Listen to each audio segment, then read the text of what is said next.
Xin chào các bạn, hôm nay mình sẽ hướng dẫn các bạn cách tải Terraria miễn phí. Ok, như các bạn đã biết thì Terraria sẽ được bán trong App Store với giá 4 đô 99. Và bây giờ mình sẽ chỉ các bạn cách làm free. Ok. Và các bạn vào App, đầu tiên các bạn vào App Store.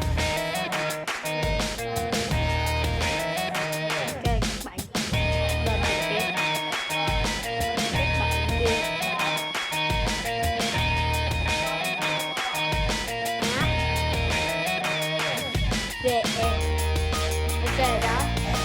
Ok các bạn bấm setting. Ok các bạn sẽ thấy chữ app VM lúc này các bạn sẽ về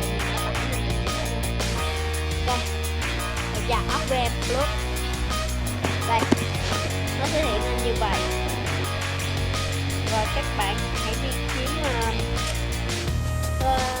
đôi step. Ok rồi mình sẽ chỉ các bạn. Ok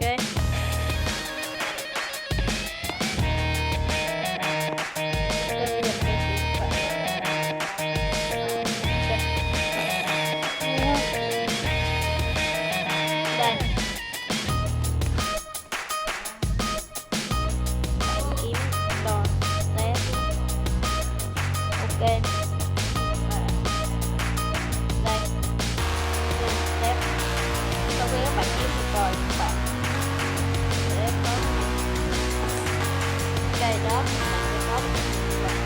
bấm vào nó sẽ có một cái chữ tải ở đây. Ok đó, đầu khi tải thì nó sẽ được cái thành như vậy. Đây là một cái game cát như các bạn đó. Rồi sau khi các bạn đã tải cái thành này đã chạy xong, bấm vào đã tải. Ok các bạn sẽ thấy cái chữ Step Pocket Idol này, các bạn bấm vào, bấm vào cái đó. Ok và các bạn sẽ lấy cái chữ cài đặt, bấm vào cài đặt, nó sẽ hiện lên một cái bảng như vậy.